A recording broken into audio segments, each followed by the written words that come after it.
Beliau ini Ustadz Ahmad Ridwan ini yang telah hadir di tengah-tengah kita adalah Dewan Pembina Masyarakat Ekonomi Syariah DKI Jakarta. Kemudian sebagai narasumber di beberapa stasiun TV, antara lain Islam Itu Indah, itu ada di Trans TV. Kemudian ada Damai Indonesiaku itu di TV One, dan juga Cahayati di iNews.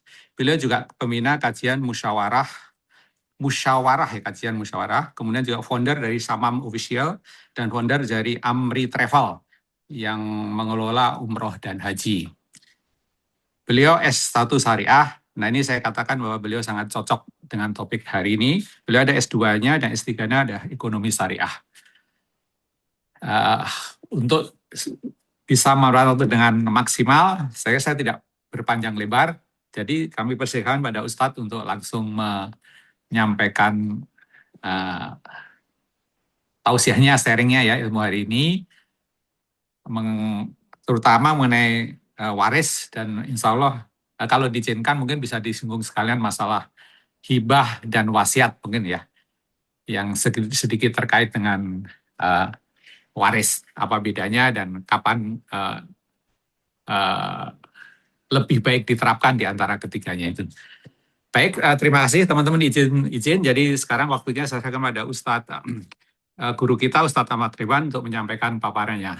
Terima kasih. Wassalamualaikum warahmatullahi wabarakatuh. Waalaikumsalam warahmatullahi wabarakatuh. Baik, terima kasih Bapak Catur Irianto. Betul. Kita mulai. Bismillah, alhamdulillah, wassalatu wassalamu ala rasulillah wa ala alihi wa ashabihi wa mawala wa la hawla wa la quwata illa billah. Uhanni'ukum bitahiyatil Islam, tahiyat ahlil jannah. Assalamualaikum warahmatullahi wabarakatuh. Waalaikumsalam warahmatullahi wabarakatuh. Senang rasanya bisa hadir di tengah-tengah orang-orang yang semangat belajarnya tinggi. Jadi bayangkan tahun 90 di ITB ya. ITB angkatan 80 ya, kalau nggak saya MT. Betul. Jadi sampai pada usia yang sudah banyak, saya tidak katakan tua ya, tapi masih semangat belajar, itu adalah satu anugerah. Karena Imam Ahmad mengatakan, ana ma'al mahbarah ilal maqbarah. Aku bersama bak tintaku ini, itu sebuah kiasan karena dulu menulisnya harus dicelup tintanya, penanya dicelup ke dalam tinta. Ana ma'al mahbarah ilal maqbarah. Aku bersama bak tintaku ini sampai liang kubur. Betapa saya pikir itu cuma milik Imam Ahmad. Tapi hari ini saya tambah sadar, ternyata ITB 80 juga masih menjaga semangat ini. Insya Allah sampai kita berpulang ke Allah, kita masih tetap menjadi pembelajar. Amin. Amin. Allahumma amin. Salawat dan salam semoga selalu senantiasa Allah limpah curahkan untuk Nabi kita Muhammad SAW, keluarga, sahabat, dan tentunya untuk umat yang tidak pernah lelah untuk mencintai ajaran beliau, kemudian mengajarkannya, mendakwahkannya, bahkan memelihara kemurniannya, sampai-sampai kita berjumpa dengan beliau dan beliau puncaknya mengakui kita sebagai umat. Karena hari ini kita cuma mengaku sebagai umat beliau, yang masih penuh tanda tanya apakah beliau juga akan mengakui kita sebagai umatnya. Ada sebuah pepatah, bukan pepatah, tapi syair dalam bahasa Arab yang berbunyi kullun yadda'i bi Laila. Semua orang boleh ngaku kekasihnya Laila. Tapi apakah Laila mengakui dia sebagai kekasihnya?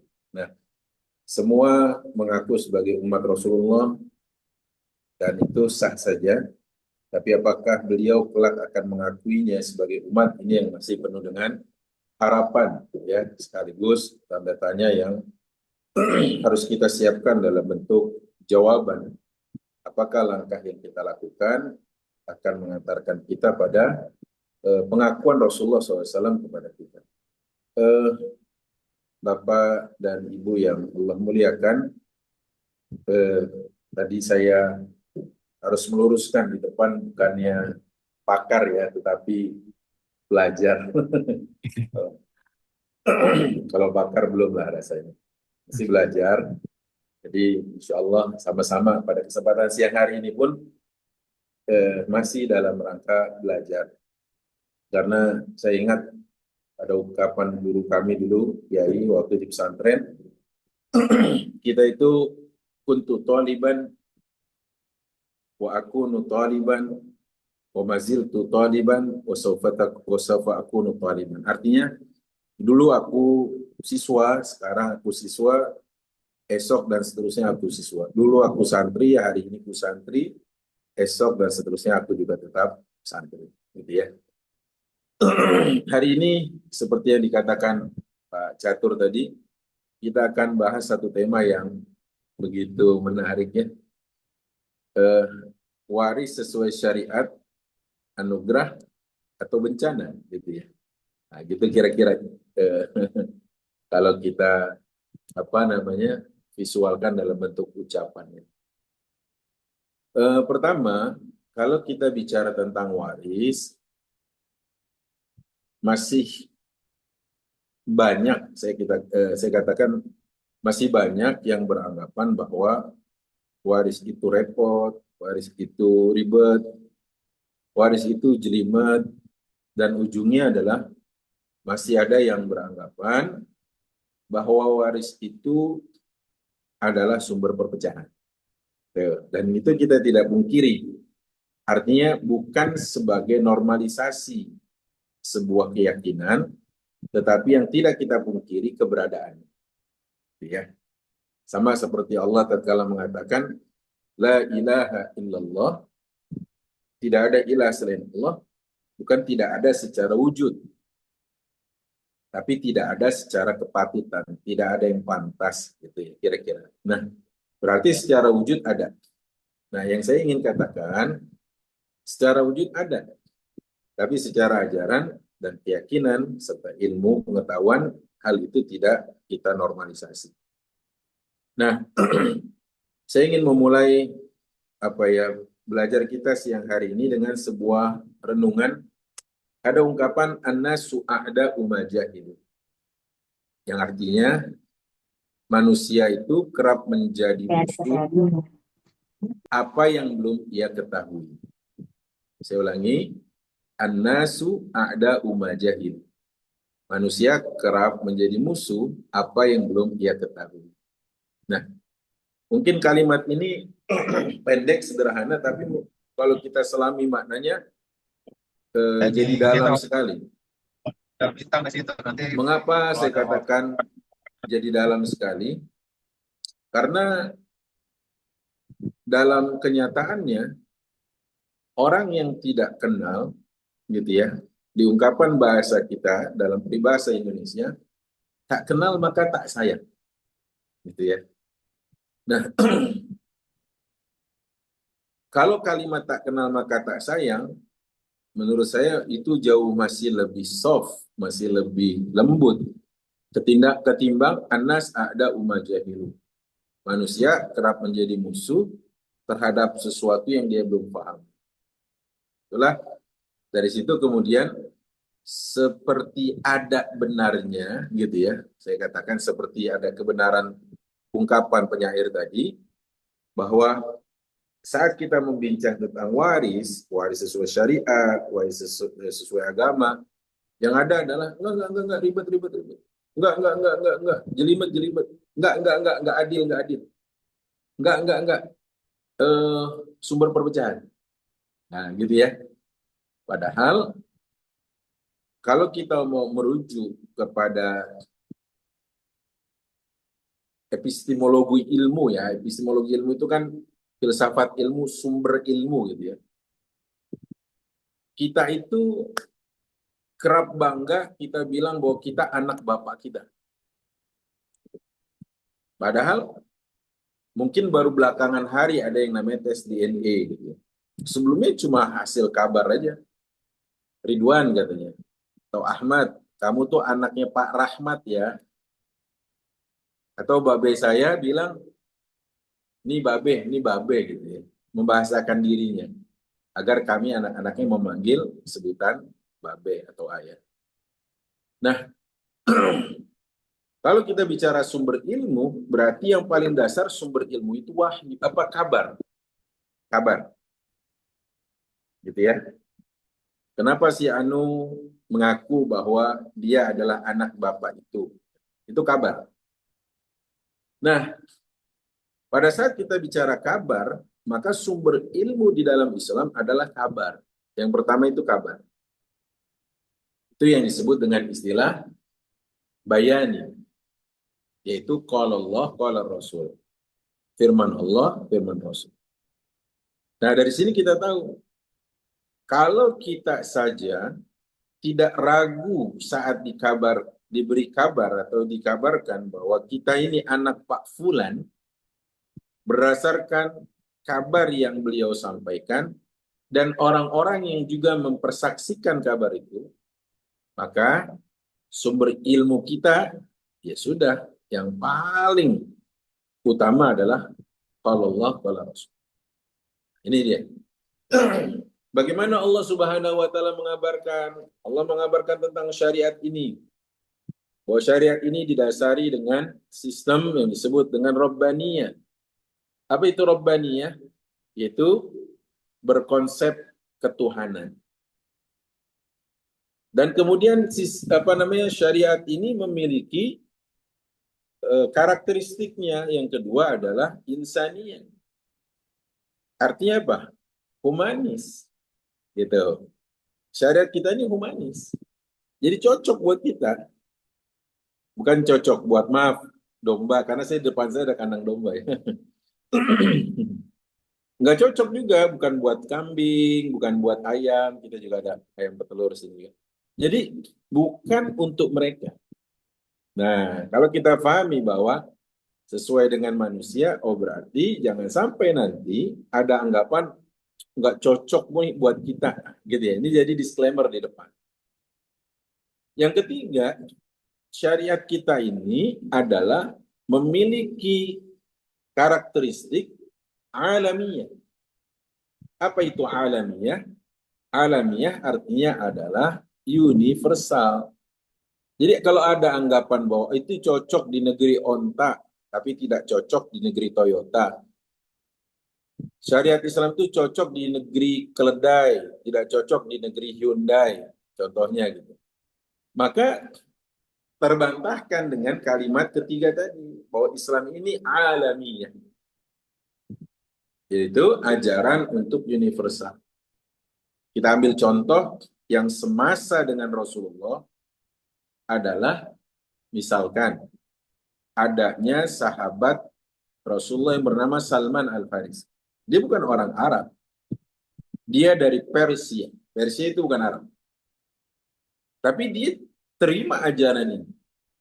Di sisi lain, yang satu daratan, satu kampung, dan satu nasab, kalau kita lihat kepada nasab tertentu ke atas dengan Rasulullah, malah justru mengingkari ajaran Islam.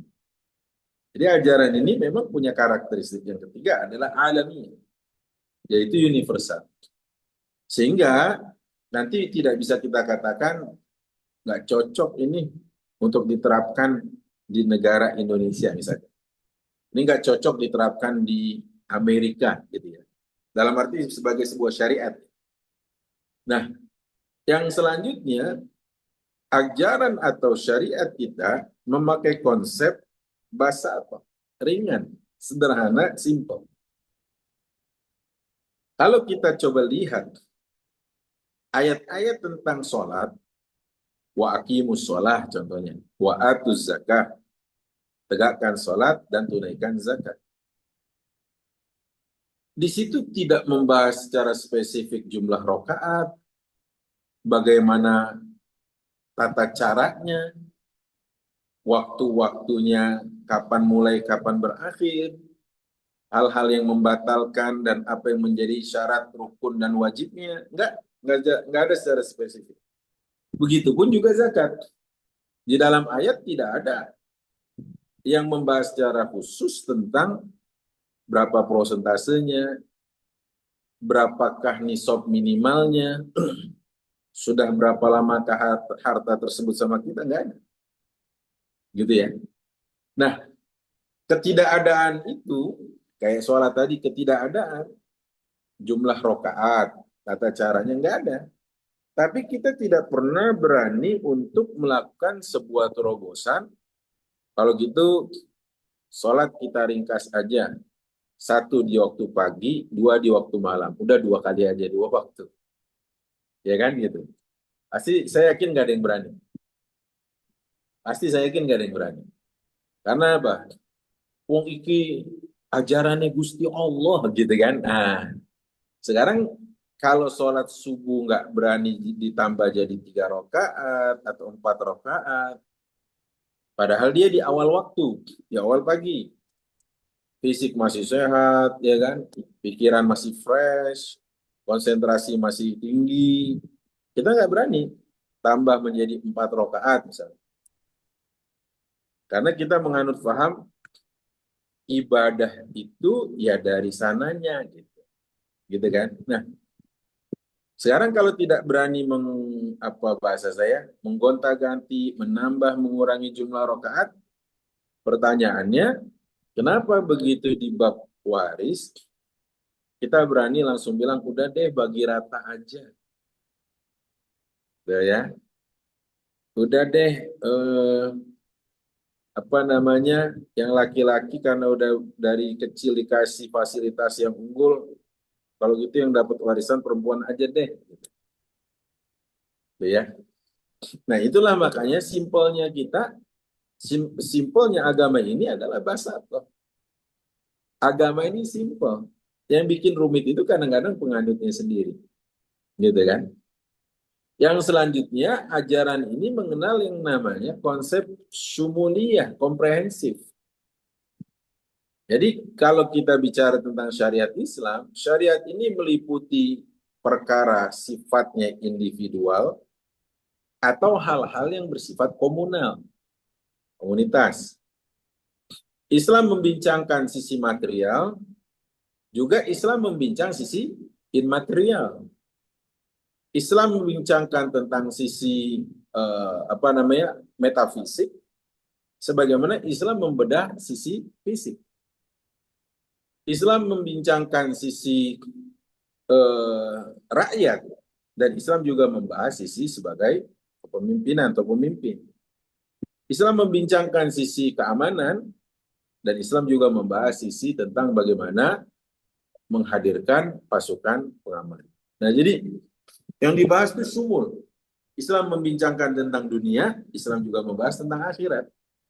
Jadi yang harus kita pahami sebagai brainstorming kita memulai kajian ini, oh ternyata syariat Islam itu punya keistimewaan. Tuh. Nah, keistimewaannya tadi adanya hal yang disebut dengan at-tawazun, keseimbangan antara dunia dan akhirat. Asyumuliyah, komprehensif. Jadi kalau kita bincangkan tentang Islam, Islam itu bukan cuma ajaran di masjid, tapi Islam juga ajaran di gedung parlemen. Islam juga ajaran di fasilitas umum. Sebagaimana Islam adalah keyakinan di saat kita berkesendirian.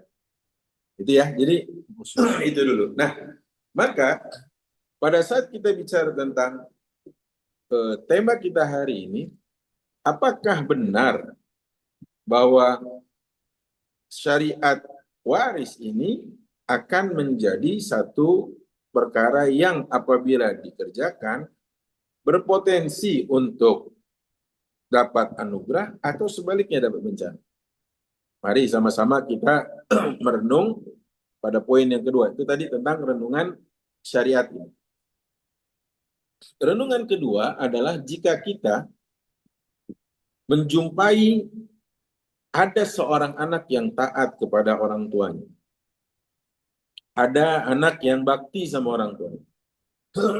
Terus di antara baktinya dia tunjukkan bukan saat cuma masih hidup, tapi saat orang tuanya sudah berpulang. Nah, apa bentuk baktinya? Dia laksanakan wasiat. Nah, ya kan? Di antara wasiatnya, nah, nanti kalau ayah bunda sudah tiada, tetap menjadi anak baik yang melanjutkan kebaikan kami. Nah, Kalau kami sudah lebih dulu berpulang, jangan lupa untuk terus sambung tali rahim. Mengapa? Karena inilah kekuatan kita dalam persaudaraan. Nah, jangan pernah berbuat zalim kepada orang lain. Karena kezaliman akan menjadi kegelapan bagimu di dunia sampai di akhirat. Nah, pastinya sebagai anak yang baik, dia akan manut, dia akan ikut, dan dia akan laksanakan petuah dari orang tuanya, wasiat dari orang tua. Nah, sekarang apa kabarnya dengan syariat ini? Allah mengatakan di Quran surat 4 ayat 11, kata Allah, Yusikumullahu fi awladikum lizzakari mithlu hawzil unsayayn. Allah berwasiat kepada kalian tentang anak cucu kalian bahwa laki-laki dua bagian dari bagian anak perempuan. Coba, kalau saja sebagai anak yang baik, kita akan menjalankan wasiat orang tua, lantas bagaimanakah kalau kita menjadi hamba yang baik? Pasti kita juga akan melaksanakan wasiat, bukan lagi wasiat orang tua, tapi wasiat Rabbul Alamin, Tuhan semesta alam. Nih ya, ini bahan renungan kita. Oh ternyata wasiat orang tua saja saya jalani, bagaimana kalau ini wasiat Allah Subhanahu. Yang ketiga, kita sering menganut dan menjunjung tinggi asas spesialisasi. Contoh, kalau istri atau kalau kaum muslimah sedang hamil, suaminya mengajaknya untuk cek ke spesialis OB-GYN. Begitupun saat dia mau persalinan. Saya belum pernah secara khusus dalam keadaan tidak terpaksa seorang suami membawa istrinya entah itu untuk cek kandungan atau untuk membantu proses persalinan. Nggak pernah saya melihat atau mendengar dalam keadaan dia itu memilih, artinya bukan terpaksa, justru membawa istrinya ke spesialis internis. Tuh. Padahal kan sama-sama spesialis. Padahal kan sama-sama dokter. Nah, pada saat kita menjunjung tinggi bahwa yang dipelajari oleh dokter internis, pastinya ada 1, 2, 3, sekian hal yang dipelajari oleh dokter OB-GYN juga. Tapi dalam hal kandungan ini, dokter OB-GYN jauh lebih spesifik belajar. Ada dokter spesialis, ada dokter subspesialis. Gitu ya. Dan ini pasti punya kedalaman ilmu yang lebih dari cuma sekedar spesialis. Kalau dari jenjang belajar yang pernah dia lalui. Nah, lantas dari situ kita menganggap dia mumpuni.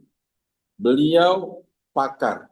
Si Anu memang jago di bidang. Lah lantas bagaimana dengan Allah tatkala Allah mengatakan di akhir dari ayat 11 dari Quran surat 4, kata Allah, abaukum wa abnaukum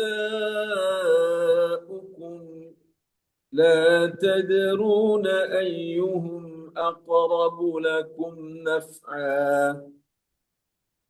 Anak-anak kalian, orang tua kalian kah yang lebih dekat kemanfaatannya kepada kalian, kalian tidak tahu. Yang jelas, fariidatan minallah, wasiat waris, syariat waris, agar dibagikan berdasarkan syariat ini adalah fariidah, wajib dari Allah. Lihat kata Allah di kalimat penutupnya. Innallaha kana aliman hakima. Dan Allah maha tahu lagi maha bijaksana. Banyak orang sok tahu dan sok bijak. Ada orang tahu, tapi tidak bijak. Ada orang berusaha bijak, padahal dia belum tahu. Tapi Allah maha tahu, lagi maha bijaksana. Masya Allah. Ya. Jadi kalau Allah mengatakan ini syariat dan syariat ini wajib, ini adalah mandatori. Membagi warisan berdasarkan syariat agama mandatori, obligatori, bukan voluntary. Bukan pilihan. Saya milih deh, saya mau sholat ambil paket subuh sama isya aja. Enggak. Dia satu paket. Sama, tatkala kita mengaku bahwa kita beragama Islam, kita tidak bisa gini, kalau sholat oke, aku ambil cara Islam, syariat Islam. Kalau zakat masih oke, tapi kalau waris enggak dulu, aku nggak pakai. Gitu ya. Kalau meninggal, aku nggak pakai cara Islami. Nah, terus bedanya kita beragama dengan bedanya kita masuk di meja prasmanan apa? Meja prasmanan yang mana yang kita suka kita ambil, yang mana kita tidak selera kita tinggalkan. Padahal Allah mengatakan, ya ayyuhalladzina amanu dukhulu fis silmi kafah. Ya orang-orang beriman, masuklah kalian ke dalam agama ini secara kafah. Masuklah ke dalam agama Allah secara kafah, secara menyeluruh. Jadi tidak bisa kita katakan, saya ambil yang paket umroh, sholat, puasa, zakat, haji, oke. Tapi kalau waris kayaknya enggak deh, aku nggak mau ambil. Nah ini enggak dibenarkan. Ya. Kayaknya Allah katakan di ayat 208 surat Al-Baqarah, wahai orang-orang beriman, masuklah ke dalam agama Allah seluruhnya. Ya. Baik, nah barulah kemudian kita pahami bahwa ajaran pembagian waris bukan baru dimulai dari ajaran Islam. Ya, karena kita tahu di dalam peradaban umat terdahulu istilah waris itu sudah ada.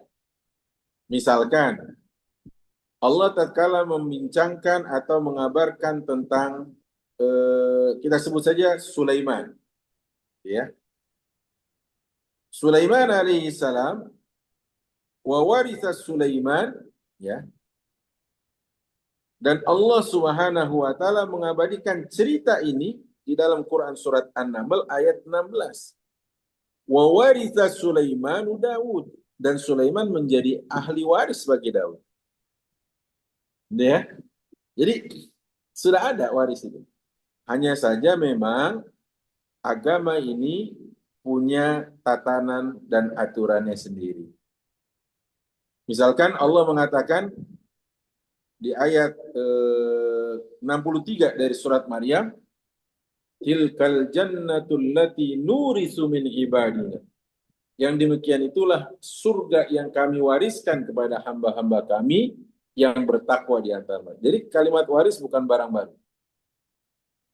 Nah, kalau sudah kita pahami ini dengan baik dan benar, maka kita harus tahu bahwa sesungguhnya ada beberapa kekeliruan di antara umat ini yang masih dikerjakan perihal pembagian waris.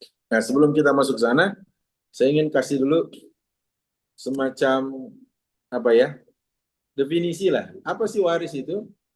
Yaitu secara istilah para ulama, harta yang ditinggal wafat oleh orang yang diberikan oleh Allah hak untuk melakukan guna pakai. Gitu ya. Jadi itu waris. Misalkan Allah menitipkan kepada Abu Bakar As-Siddiq dan Abu Bakar meninggal, maka dengan meninggalnya Abu Bakar, harta ini disebut waris. Bagaimana Islam memandang harta ini? Karena Allah berkata dalam Al-Quran surat Al-Baqarah ayat 280 berapa? 4 ya. Al-Baqarah 284. Tatkala Allah berfirman, lillahi ma fis samawati wa ma fil ard. Kepunyaan Allah lah yang di langit dan di bumi, berarti harta yang sekarang ada pada kita cuma titipan. Pemilik utama dan pemilik hakikinya Allah. Kita cuma punya hak guna pakai. Nah, setelah si orang yang dititipkan ini wafat, maka bagaimana Islam memberikan guidance atau panduan? Harta dikembalikan kepada pemilik hakikinya, yaitu Allah. Nah, siapa pemilik hakikinya? Allah. Dan bagaimana mau pemilik hakikinya? Mulailah Allah Subhanahu wa taala ya mengabarkan kepada kita di surat An-Nisa tadi, surat 4, bagaimana kata Allah saat ada seseorang meninggal, maka dari ayat 7, ayat 8, 9, 10, 11, 12, 13, 14, dan 176, Allah kasih tahu terkait dengan waris. Dan ajaibnya, waris ini adalah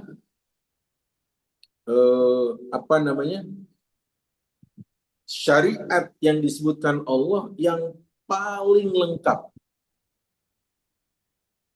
Yang paling lengkap. Kenapa paling lengkap saya katakan? Karena kalau sholat, tegakkan sholat. Kalau zakat, tunaikan zakat. Waris, ayatnya dirinci. Seorang dapat 2/3 kapan, dapat setengah kapan, dapat 1/3 kapan, dapat 1/6 kapan, dapat 1/4 kapan, dapat 1/8 kapan. Gitu deh. Nah itulah makanya kalau ada orang masih beranggapan, wah waris sulit, jelimet, dan sebagainya. Padahal tidak ada syariat yang selengkap ini Allah jelaskan di dalam Al-Quran tentang perkara yang lebih spesifik semisal waris. Oh ya, baik. Nah, lantas Ustaz, apa ancamannya buat mereka yang tidak mau mengerjakan wasiat Allah berupa pembagian waris berdasarkan syariat? Allah berfirman di dalam Al-Quran di surat An-Nisa, kata Allah di ayat 14, وَمَنْ يَعْصِ اللَّهَ وَرَسُولَهُ وَيَتَعَدَّ حُدُودَهُ يُدْخِلْهُ نَارًا خَالِدًا فِيهَا وَلَهُ عَذَابٌ مُهِينٌ. Kalau yang punya terjemah bisa dilihat. Artinya, dan siapapun yang bermaksiat kepada Allah dan Rasulnya dan melampaui batasan-batasan yang telah Allah gariskan, Allah masukkan dia ke dalam neraka yang menyala-nyala apinya dalam waktu yang panjang, yang lama. Dan dia akan berada dalam tempat tersebut, baginya adalah azab yang menghinakan. Nah, sekarang kita coba diskusi. Apa iya ayat ini, ayat 14, Allah sedang mengancam pelaku zina? Nah, coba. Catur sudah ketemu belum terjemahnya? Sudah ya? Coba. Sudah Ustadz. Kalau sudah ketemu terjemahnya, mohon izin saya tanya. Kira-kira ancaman pada ayat ini, apakah terhadap A, pelaku zina, B, pembunuhan, C, pencurian? Tidak semuanya. Nah, tapi jawabannya D, tidak semuanya. Tidak semuanya. Semua salah. Semua salah. Berarti tentang apa? Waris. Tentang waris. Jadi siapa yang melanggar, berarti Allah ancamkan ini. Gitu. Ini Allah tidak sedang mengancam para pembunuh, bukan? Karena ayatnya lagi membincangkan tentang waris dari ayat 7 sampai ayat 14 ditambah ayat 176. Itu ya. Nah, sebelum saya bahas tentang kesalahan-kesalahan, ya, tadi sudah kita bahas tentang ancaman Allah terhadap mereka yang tidak mau bagi waris berdasarkan syariat. Sekarang saya ingin katakan dulu bahwa sebelum harta waris dibagikan, setidaknya ada 4 hal yang harus kita laksanakan. 1, sebelum harta ini dibagi, maka bayarkan dulu utang almarhum. 2, sebelum harta ini dibagi, tunaikan dulu wasiatnya. 3, sebelum harta ini dibagi, keluarkan dulu untuk biaya prosesi jenazahnya. 4, sebelum harta ini dibagi, maka tebus dulu hartanya yang masih tertahan oleh orang lain. Misalkan dia menggadaikan sertifikat tanah, menggadaikan BPKB mobil, gitu ya. Yang penting hartanya ini ditebus dulu dengan harta yang ada berupa harta liquid misalkan. Ya. Baru setelah dihimpun, kita masukkan dalam inventarisir tersebut, yaitu status harta waris. Itu baru. Si Fulan almarhum punya 5 hotel bintang 5 di 5 kota besar. Dia punya juga sertifikat tanah 20 hektar, gitu ya, dan seterusnya. Itu namanya inventarisir. Nah, apa sih kesalahan-kesalahannya? Di antara kesalahan yang dilakukan umat ini adalah membagi rata bagian waris sebelum diketahui ilmunya. Gitu. Jadi sebelum diketahui ilmunya, berapa bagiannya, berapa besarannya, udah ada bagi-bagi rata aja deh. Nah, saya pernah diminta untuk menghitung. Begitu saya bantu menghitung, saya kasih ya selain pandang tentang waris. Akhirnya setelah selesai semua sepakat, di luar yang statusnya adalah bukan keluarga inti, berarti menantu ya. Langsung tanya, ayah gimana keputusannya? Keputusannya bagi rata. Setelah kami tahu masing-masing bagiannya. Ya ayah, kenapa bagi rata sih? Selisihnya lumayan besar loh gitu ya. Ini kata si istri kepada suaminya yang statusnya punya bagian lebih besar dalam harta waris. Tuh, coba. Gitu ya. Maka boleh nggak bagi rata? Boleh. Yang jelas setelah diketahui bagiannya masing-masing dan besar. Tuh ya. Dan tidak ada paksaan. Jadi jangan mentang-mentang anak pertama kemudian memaksa atau mempressure anak-anak kedua, ketiga, dan seterusnya di bawahnya. Ayo bagi rata, semua kita taruh tengah. Nggak boleh.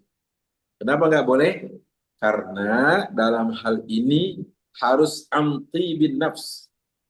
Harus kerelaan si orang tersebut. Kita nggak tahu kebutuhan anak ketiga apa. Kita juga nggak tahu kebutuhan anak terakhir itu apa. Ya mungkin anak pertama, anak-anaknya sudah selesai kuliah, tapi anak ketiga jangan-jangan anaknya ada yang baru mau kuliah. Jadi kita tidak bisa pukul rata, dan akhirnya justru kita memakai kekuatan bahwa kita anak tertua, kita anak paling besar, bilang, enggak, semua harus ikut saya. Enggak boleh. Ingat, ada hadis Rasulullah yang mengatakan, ittaquz zulma fa inna zulma zulumatun yaumal qiyamah. Hindarilah berbuat zalim, karena kezaliman adalah kegelapan pada hari kiamat bagi pelakunya. Wah, itu kita ngeri tuh. Ya. Yang kedua, di antara kekeliruan yang dilakukan oleh umat ini, membagi waris sebelum wafat. Karena definisinya tadi kan adalah harta yang ditinggal oleh orang yang dititipkan oleh Allah harta tersebut untuk dipakai, dikelola. Lah orangnya belum meninggal kok bagi-bagi waris. Itulah makanya tadi Pak Catur minta tolong disinggung, gitu kan? Kalau dibagi pada saat masih hidup dan dibaginya serta kepemilikannya juga waktu masih hidup, itu disebut hadiah atau hibah. Tapi kalau dikatakannya saat masih hidup, berlakunya, kata ayahnya, ini ayah bagi-bagi ya, anak pertama Bintaro sektor 1, anak kedua Bintaro sektor 2, anak ketiga Pondok Indah, anak keempat Kemang, contohnya udah dibagi-bagi.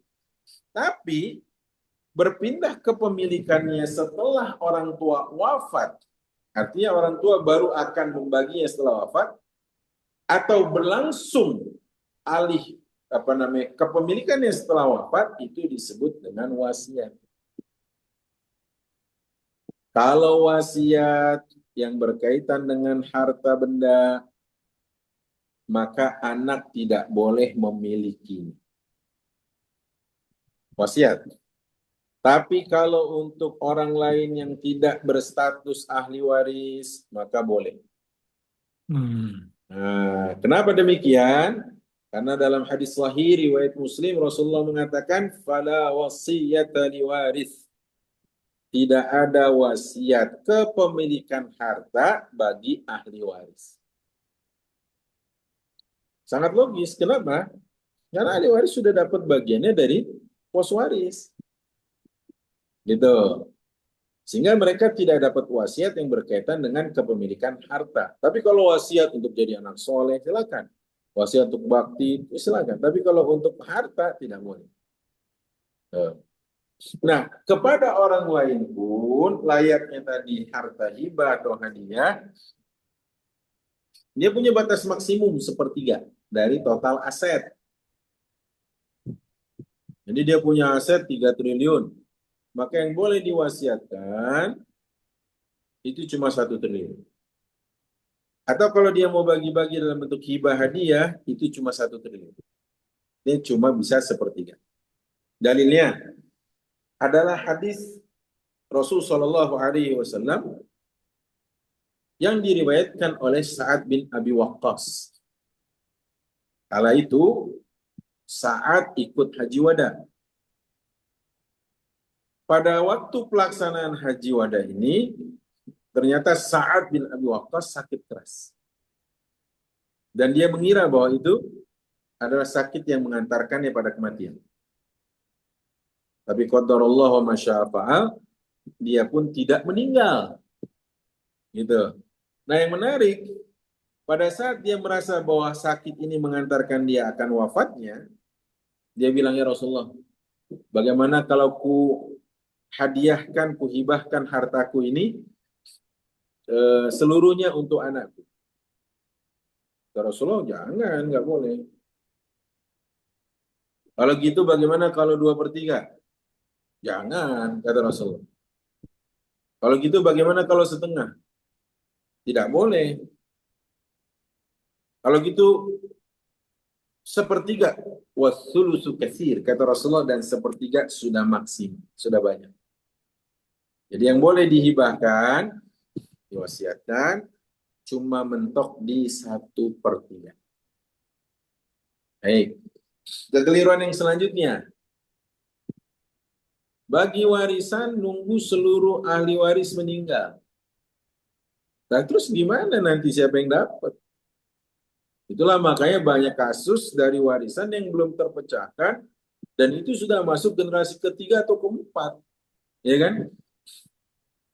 Karena mendiang kakek buyutnya dulu sudah meninggal dan lama barang ini tidak dibagi, akhirnya sampai anak atau generasi keempat baru pada sadar tentang pembagian waris.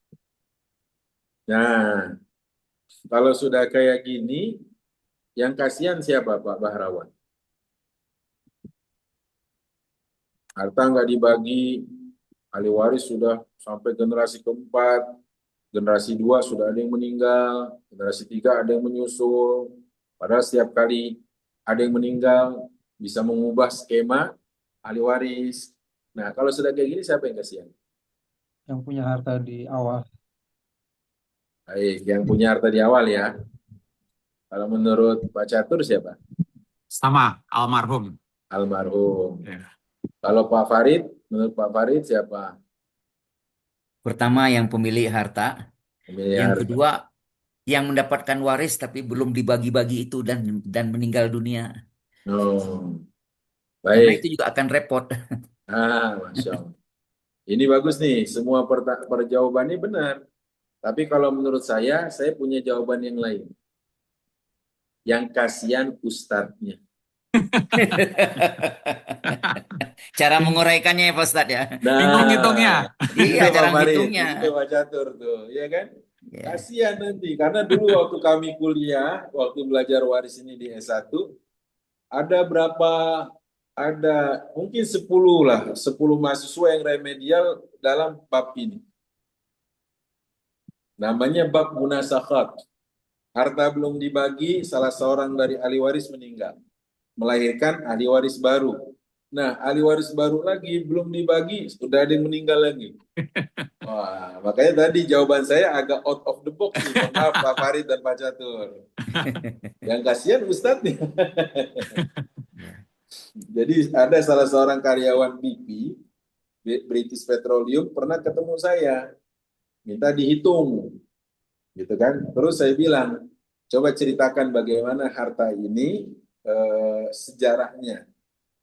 Wah, ini punya yang kampung saya gini-gini. Nah, sekarang sudah generasi berapa? Generasi 3, Ustaz. Wah, udah gini. Nanti sekarang pulang dulu. Nanti balik lagi ke saya sudah lengkap. Siapa yang menyusul Eyang Kakung meninggal setelahnya dan menjadi ahli waris siapa saja. Sampai generasi ketiga. Banyak Pak ternyata. Iya, Jadi kayak betul. silsilah gitu. Nah, itulah makanya dalam prinsip waris ikan sepat ikan gabus. Lebih cepat lebih Lebih bagus. bagus.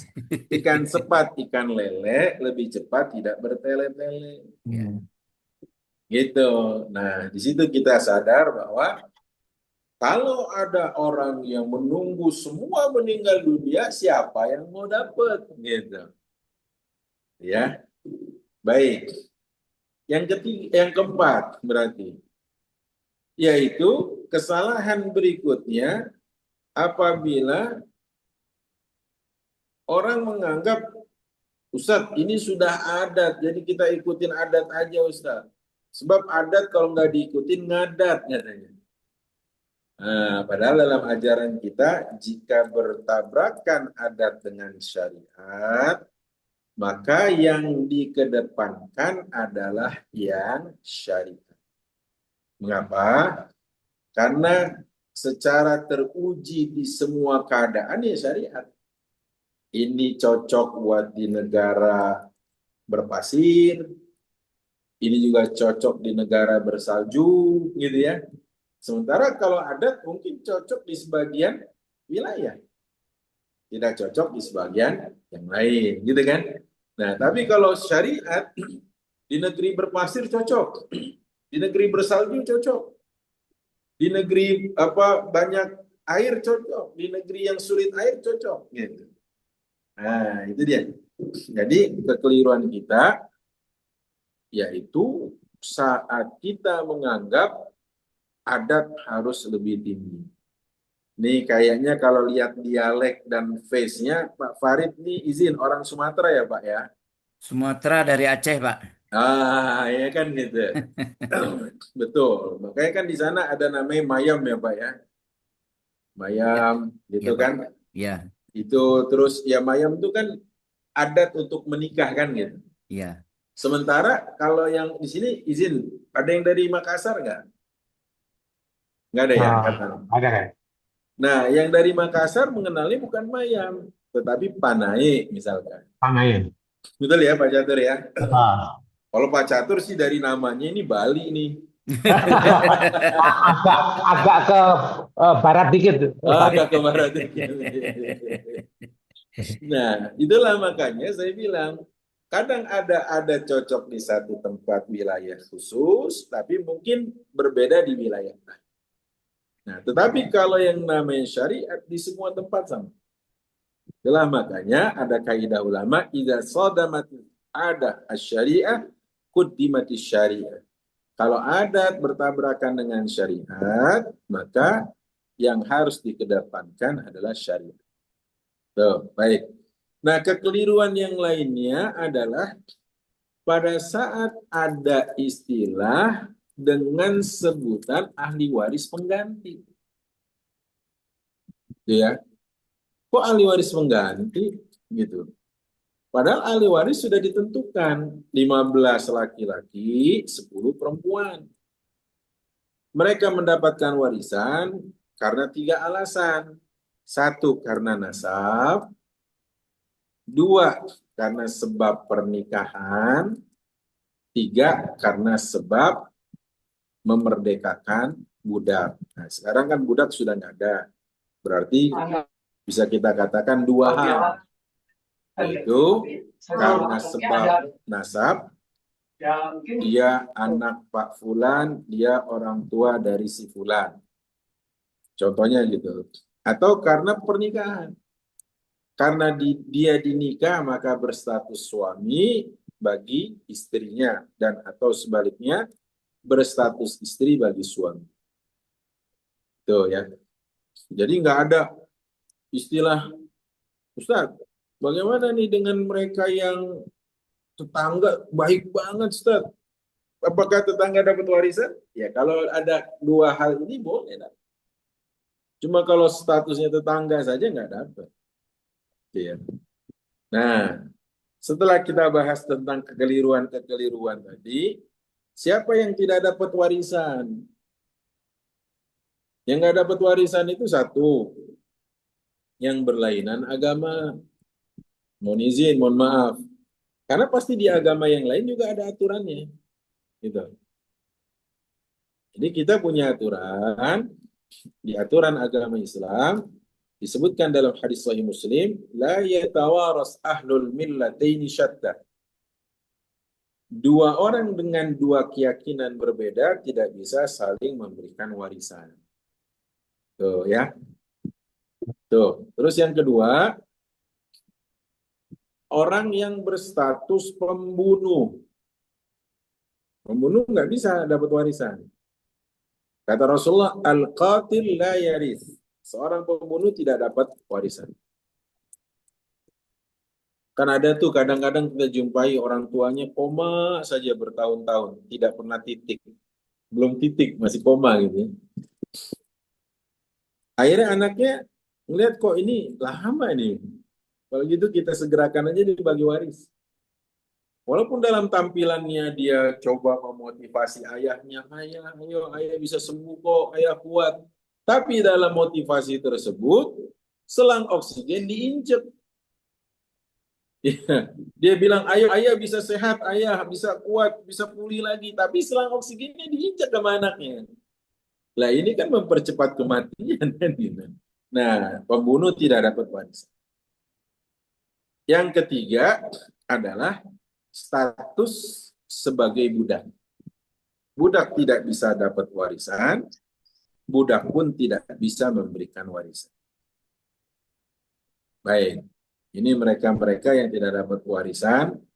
Siapa lagi? Orang-orang yang berstatusnya mantan. Dalam pernikahan, dia sudah dipisahkan dengan perceraian. Maksud saya cerainya bukan cerai wafat ya. Kalau cerai wafat justru tema kita adalah tentang itu. Tapi cerainya cerai, nah itu dia. Cerainya adalah cerai karena hidup. Ustaz, masa saya nggak dapat warisan sih Ustaz? Emang kenapa Ibu? Saya kan mantan terindahnya dia. Mau mantan terindah, setengah indah, kurang indah, nggak dapat. Status mantan. Yang kedua, statusnya adalah ipar. Ipar nggak dapat. Ipar nggak dapat. Begitu juga yang ketiga, statusnya mertua dan atau menantu. Jadi jangan sampai nanti mertua meninggal, menantu sibuk pegang kalkulator. Ini berapa ya saya dapat ya? Nggak usah. Menantu nggak usah sibuk. Nggak usah. Yang selanjutnya status tiri. Ayah tiri, Ibu tiri, anak tiri nggak dapat. Yang berikutnya status angkat. Ini anak angkat nggak dapat. Ustadz, ini kakak angkat saya nggak dapat. Ustadz, ini suami angkat saya. Loh, ini aneh nih. Kalau suami angkat nih bingung saya nih. Saya nggak pernah belajar ada istilah suami angkat ya. Kalau suami sewaan ada. Dalam ilmu fikih namanya at-taisul musta'ar. Dia saking buruknya diperumpamakan seperti, maaf, kambing atau bandot sewaan. Jadi kalau ada seorang peternak punya betina, misalkan 5 ekor. Nah, dia pinjam jasa si pejantan tadi. Walaupun itu transaksi haram. Namanya bai'ul fahl, jual beli sperma tadi. Itu nggak boleh.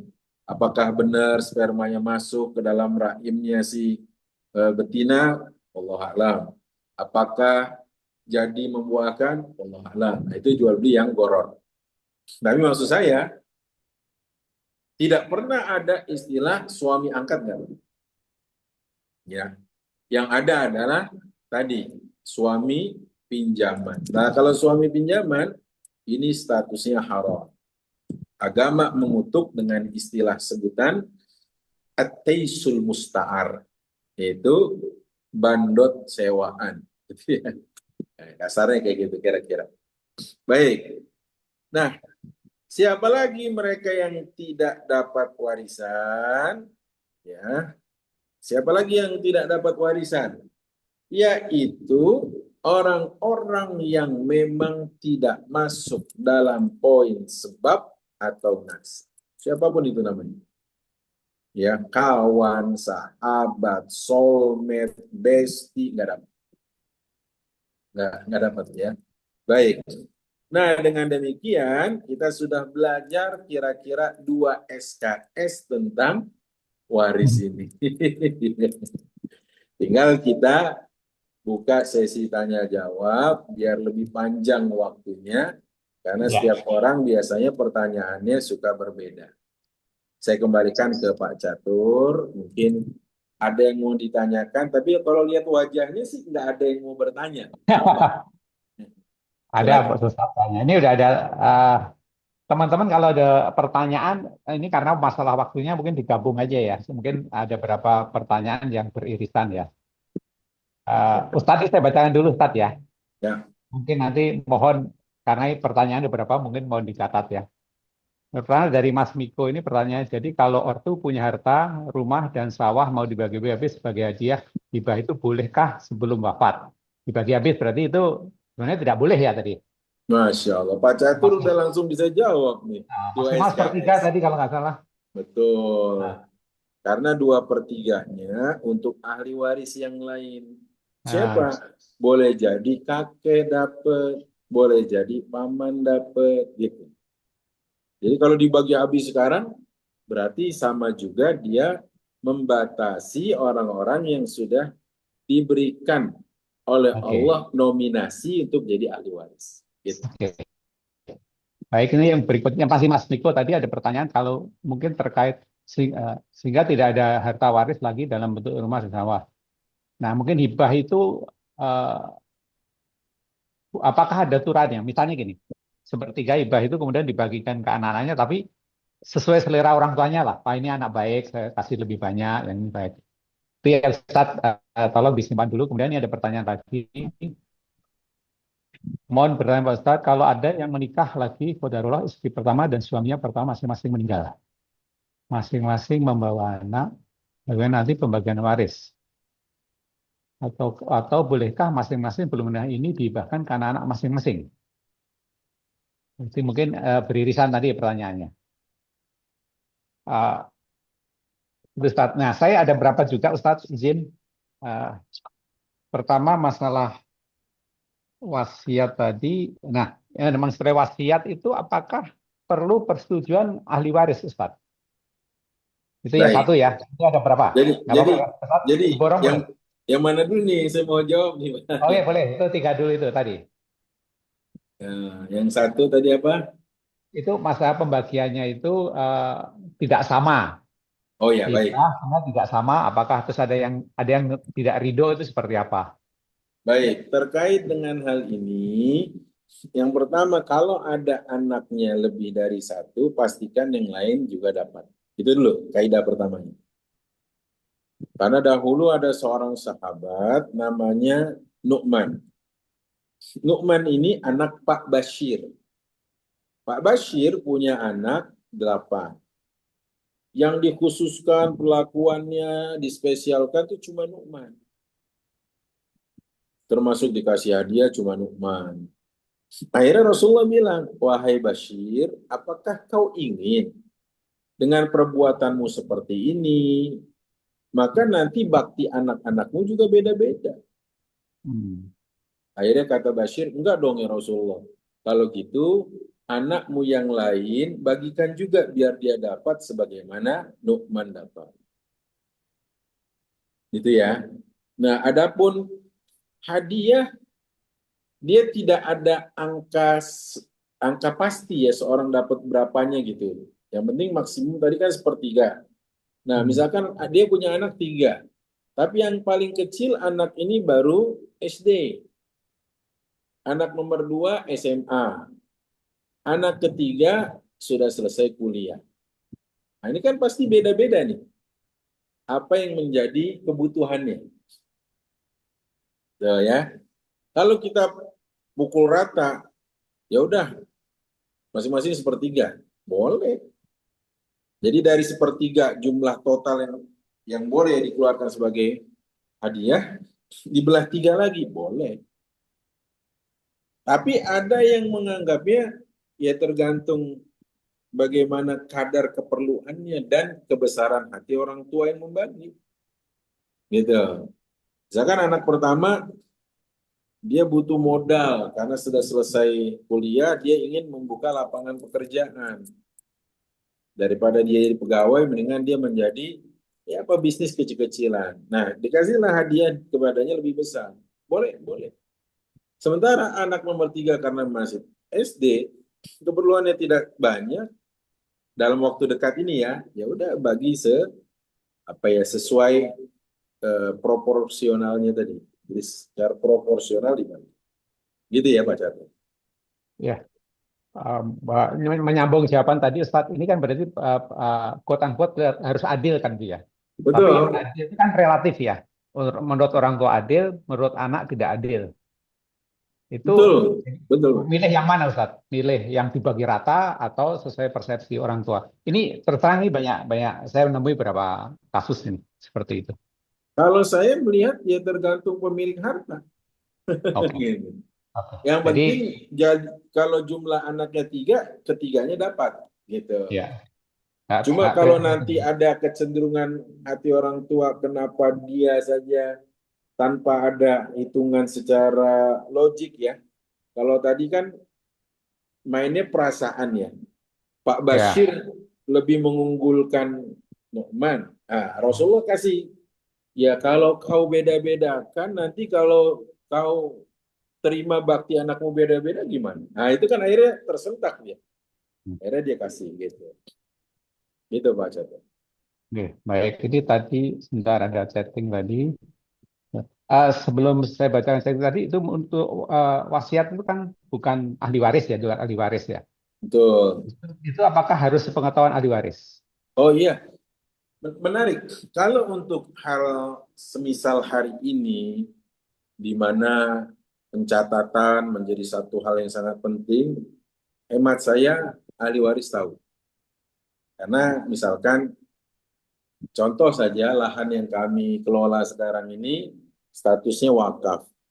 Nah, nanti ahli waris termasuk yang tanda tangan, yaitu kesepakatan dan pernyataan tidak Hmm. sengketa. Ya, ya. Gitu. Walaupun dalam agama atau ajaran agama kita nggak perlu. Dan nggak perlu orang yang bakalan terima wasiat dalam hal ini, misalkan pihak yang akan diperuntukkan kepadanya tahu, nggak harus juga. Enggak Misalkan harus ya? nggak harus, misalkan gini, Pak Catur bilang ke anak dan istri, Nah, setelah dapat ilmu tentang waris, Masya Allah, Papa sadar pentingnya kita ini membuat satu amalan cerdas di waktu terbatas. Untuk kalian sudah ada harta waris. Nah, ini tinggal wasiat. Papa wasiatkan kepada kalian tanah yang di Bandung 30 hektar untuk Ustadz Ahmad Ridwan. Contoh doang, contoh. Tapi kalau mau dipraktekin pun nggak apa-apa. Amin, amin. Nah, Amin. terus, nah terus Siap, siap. sayanya kan nggak ada nih Pak Farid. Sayanya kan nggak di tempat kan. Itu wajib tetap bagi ahli waris melaksanakannya. Oke. Karena itu statusnya dianggap hutang sama agama yang dilakukan oleh Pak Catur gitu. Oke. Jangan malah ahli waris bilang gini, Ustadz Ahmad nggak denger lagi di Bogor dia. Iya, iya. Gitu Oh, jadi ya. yang perlu tahu ahli warisnya ya. Iya, Ahli waris gitu. harus tahu. Karena tadi Ini kan takutnya ada sengketa. ya. Ini ada pertanyaan lagi Ustaz nih ya. Uh, ini mungkin kalau dilihat case-nya ini kayak yang Ustaz cerita nih, ini perlu remet sih jadi. Mohon bertanya Pak Ustadz, kalau ada yang menikah lagi, qadarullah istri pertama dan suami pertama masing-masing meninggal, masing-masing membawa anak, bagaimana nanti pembagian waris? Jadi artinya gini, ini ada seorang pasangannya meninggal, satu lagi juga meninggal, belum dibagi waris, dua-duanya Paham? menikah dan punya masing-masing bawa anak lah gitu. Terus ini atau bolehkah masing-masing sebelum menikah ini hibahkan ke anak masing-masing? Jadi sebelum menikah ini tadi pasangan ini kan katalah janda sama duda. Ada warisan, ada anak. Satunya juga ada warisan, ada anak. Terus sebelum menikah di antara janda dan duda tadi membagi hartanya ke anak gitu. Sebelum menikah. Itu Baik, mungkin bukan dibagi bebas sebagai warisan ya Ustadz ya. baik. Itu dulu saya jawab ada dua hal di situ saya.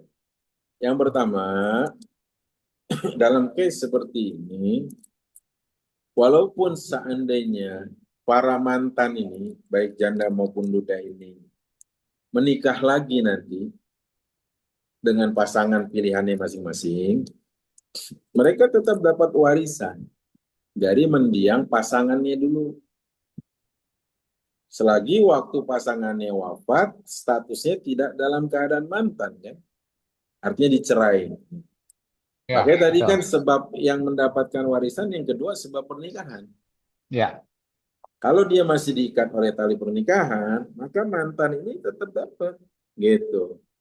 Kalau hmm. suami meninggal, dan saat meninggal si suami ini punya anak, maka istrinya dapat 1/8.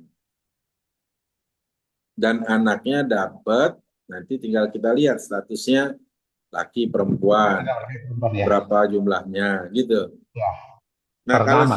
kalau si duda tadi, dia dapat, kalau si mendiang istrinya meninggal dunia dalam keadaan punya anak, maka duda tersebut dapat 1/4.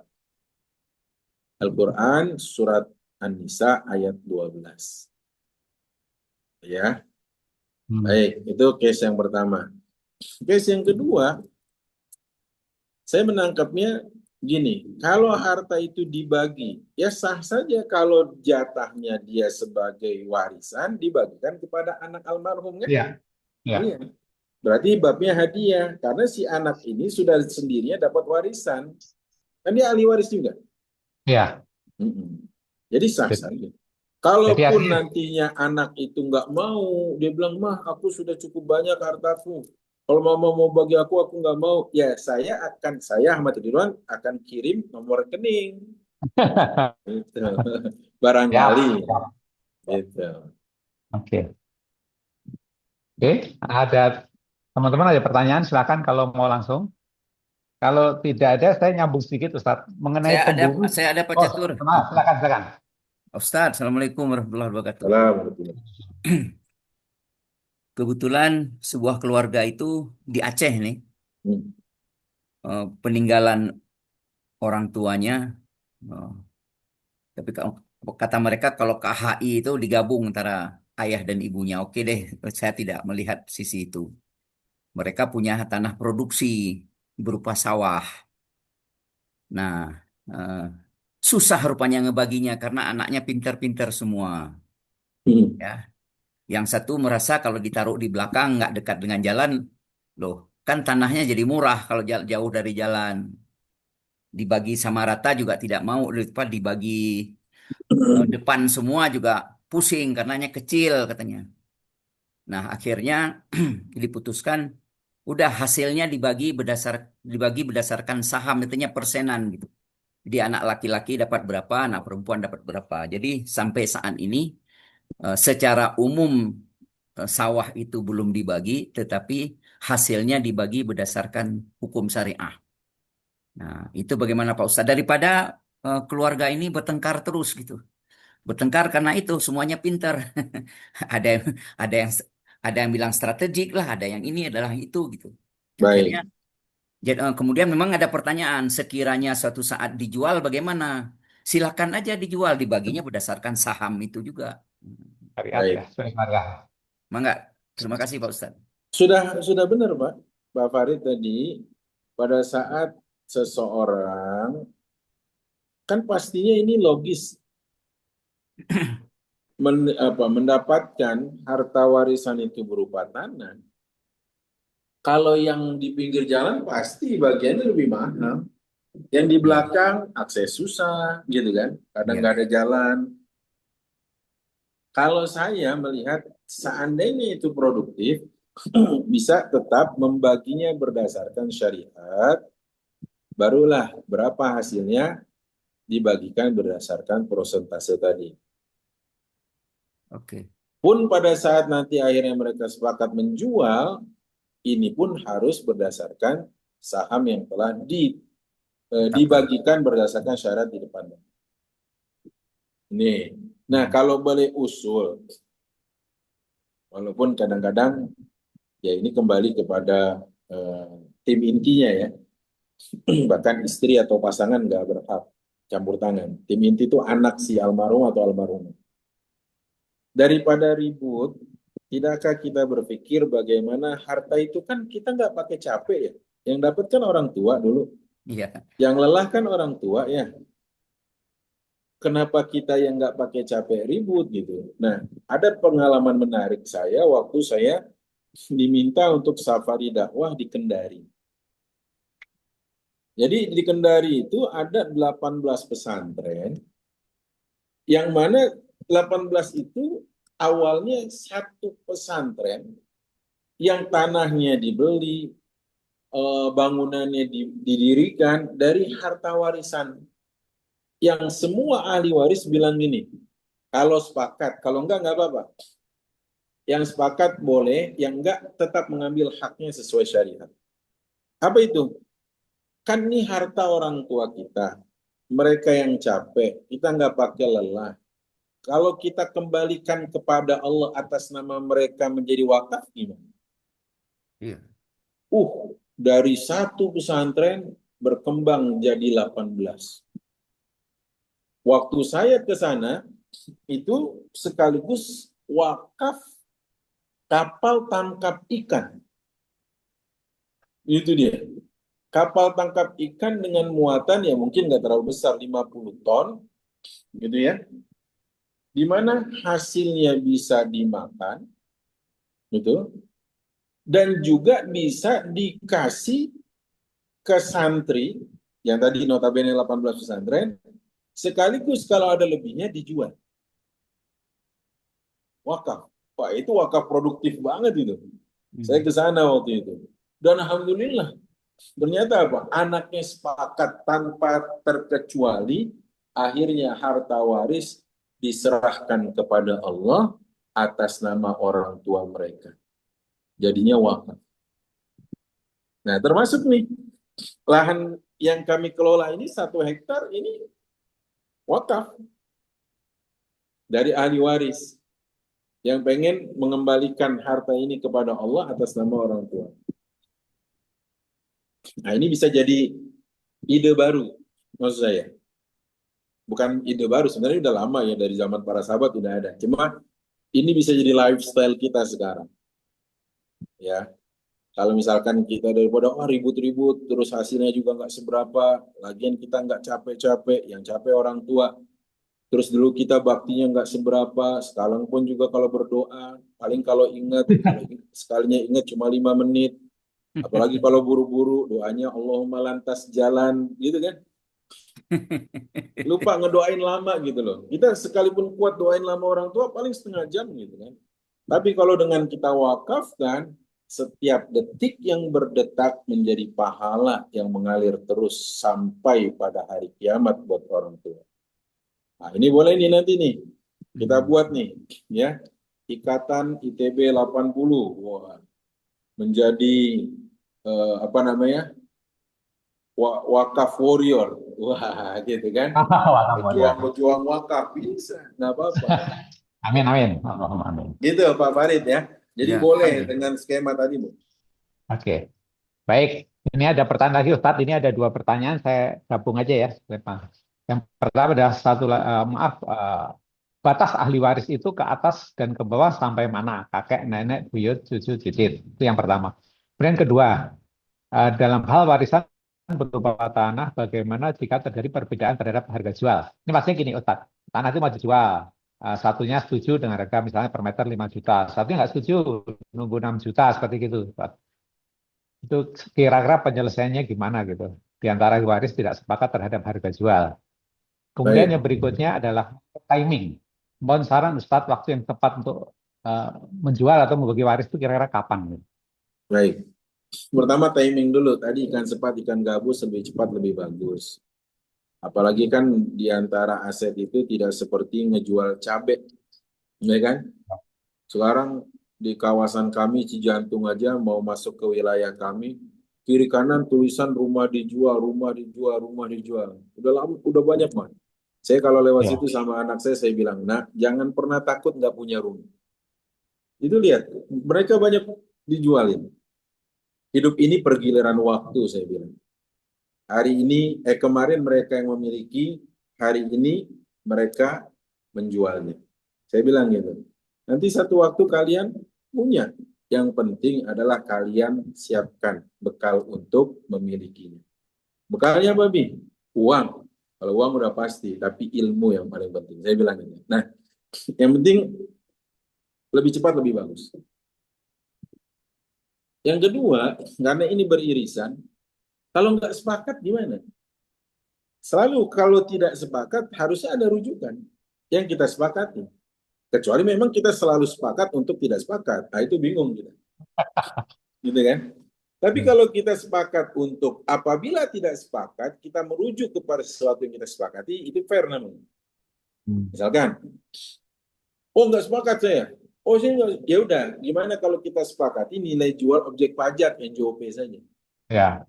Kan gitu. Makanya itu sebagai sebuah panduan. Karena harga berkembang itu kan dengan harga bertumbuh, ya kan? Nah, itu pastinya menjadi hal yang menggiurkan tersendiri gitu.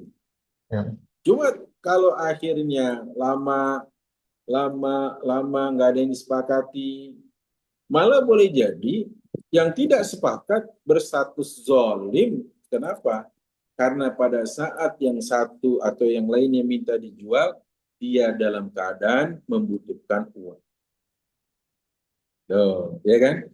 Itulah makanya di poin ini kita mengenal ada namanya appraisal. Ya kan? Nah, di appraisal itu nanti keluar, oh rumah dengan wilayah ini, dengan ukuran segini, dengan tahun pendirian segini, oh itu kira-kira di angka sekian. Tapi kalau kita benar-benar tidak mau sepakat, ya nanti warisan ini status quo namanya. Ya kan gitu. Sampai kapan ya? Ini bicara tentang teori apa namanya panjang-panjangan umur. Iya, gitu kan. Nah makanya dalam hemat saya harus ada kesepakatan. Bila kita tidak sepakat, seperti apa harusnya kita sepakat. Tuh, ya. Saya selalu bilang, kalau ilmu ini saya tahu, tapi kalau ilmu menaksirnya, biarkan itu appraisal. Nah, gitu. Soalnya kalau ilmu ininya, ilmu appraisalnya ini saya juga apa namanya saya kuasai juga, kasihan nanti, ya kan? Saya nguasain semua pihak, ya biar berbagi lah. Nanti kan ada bagian kenotariatan dan sebagainya. Gitu Pak Catur. Ya. Tadi Ustadz yang pertanyaan tadi untuk apa? Ahli waris itu sampai ke tingkat apa? Nenek, kakek, nenek, buyut, ke bawah sampai mana gitu? Umumnya sih Atau hanya umumnya tiga generasi kayaknya udah susah kita jumpain sekarang ya. eh, Jadi maksud saya tiga generasi itu kalau misalkan yang meninggal kakek, terus anaknya kakek ini ayah kita, ayahnya nggak ada, berarti ngelungsurnya kan ke cucu kan. Nah, tapi ah, kalau warisan ini dalam arti validitasnya sampai kapan? Sampai oke. terus ke bawah, terus sampai hari kiamat. Makanya kan waktu ada yang ngaku-ngaku, misalkan, loh itu di wilayah New Zealand sebagian besar wilayah baratnya punya saya. Ini kata kata kata sebagian orang dari temannya yang berbincang. Loh kenapa kamu dari mana tahunya? Mana buktinya? Ya kan katanya warisan terus turun kepada keturunan keberapa pun. Nah saya kan keturunannya Nabi Adam. Ya, jadi nggak nyambung kan gitu ya. Kayak gitu. Ya. Oke. Eh, Ustadz mungkin memperjelas yang pertanyaan ini tadi. Ini mohon nanti dikoreksi ya. Jadi penerima waris itu pertama adalah anak ya. Anak, istri atau suami, kemudian saudara dari almarhum ya. Kemudian orang tua almarhum. Kira-kira gitu ya Ustadz ya? Saya sih belum menyebut tadi. Itu belum saya sebut. Sehingga Ah, saya itu belum saya sebut karena belum, belum, sengaja belum. dalam Ah, dunia marketing biasanya jangan dikasih semua gitu. ya, Biar ada biar part menarik. 2 gitu. Tapi Ah, biasanya saya kalau di Dauro saya katakan ada yang disebut dengan jalur sutra. Nah, jalur sutra ini siapa? Ke bawah namanya furu, ke atas namanya usun. Ini jalur sutra. Jika fulan seseorang meninggal, jalur ke bawahnya berarti siapa? Anak, anak. cucu, cicit, terus cicit cuit ke bawah Ah, dan sebagainya. Kalau ke atas berarti ayah, kakek, kakek buyut, gitu kan? Ayah kakek buyut, kakek kakeknya buyut, kakek kakek kakek buyutnya kakek buyut, terus kan? Nah, gimana caranya? Ada kaidah lebih dekat, lebih kuat. Coba saya tanya sama Pak Muhammad Jalu Jatmiko. Jika terkumpul, Pak Jalu kemana nih? Menghilang. Oh ada. ada? Hmm. Ya baik. Jika terkumpul Pak, A meninggal. A meninggal. Meninggalkan ahli waris. Dua orang anak laki-laki dan dua orang cucu laki-laki. Nah, menurut Pak Jalu siapa yang dapat? Yang dapat dua anak laki-laki dulu, Kenapa? karena dia langsung hubungan darah yang generasi yang terdekat. Betul. Jadi ini dia ilmunya lebih dekat, lebih kuat. Tapi cucu itu kan bisa juga dapat Pak Ustadz. Sekiranya dia cucu dari anak laki-lakinya. Enggak. Coba, Oh ya, enggak. Ya, ya, ya. coba Pak Karena masih Farid. ada anak laki. Masih ada anak laki ya. Nah, gitu Ya, Pak betul, Farid. betul Pak. Betul. Insya Allah. Langsung beliau yang ralat sendiri. Ini Ya. udah berarti udah mengerti dan paham nih waris nih 2 SKS nih. Oh, Baik. ya, Kenapa Pak? boleh nyambung tadi yang Ustadz sampaikan. Ya. Ini kita diskusi. Jadi gini, ya, anak ketika almarhum meninggal, anak laki-lakinya sudah meninggal, jadi dia punya cucu. Tapi kalau ada anak laki-laki yang lain nggak dapat cucunya. Oh, gitu ya. Ya. Jadi lebih dekat, lebih kuat. Sekarang saya tanya Pak Oke. Catur. Seseorang meninggal, ahli warisnya ada ayah, ada kakek. Siapa yang dapat Pak Catur? Ayah, Kenapa? Ayah. ayah, ya Kenapa? paling dekat dari dengan almarhum. Baik. Kenapa kakek nggak dapat? Ya agak jauh, kan bapaknya Sudah. masih ada. terhalang oleh ayah. Betul, Pak Farid. Oh, Jawabannya gitu. Terhalang oleh. ya. Nah, sekarang ada 2 anak laki dan ada 2 anak cucu. Ada 2 orang anak laki-laki, ada 2 orang cucu laki-laki. Siapa yang dapat tadi? Anak Anak. Anak Kenapa oh, cucu nggak dapat? terhalang tadi. Nah, terhalang, itu sudah dia. meninggal. Itu dia. Nah, kalau salah satu anaknya meninggal, Ya. terus dia punya anak laki-laki, Yang meninggal yang gimana?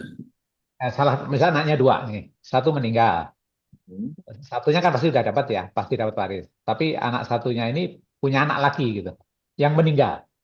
Baik. Itu Yang meninggal duluan, kan berarti case-nya ayah dari anak ini, dari si Oke. cucu maksud saya. Ya, Ayah dari cucu ini, ya kan? ya. ya. Berarti meninggal belakangan.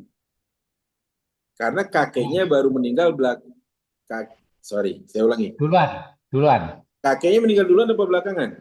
Belakangan kakeknya. Belakangan. Kakeknya meninggal belakangan kan? Ya, Berarti si ayah dari cucu ini sudah meninggal duluan kan? Ya, betul, Nah, betul, pertanyaannya apakah cucu dapat gitu kan? ya, betul. Terhalang.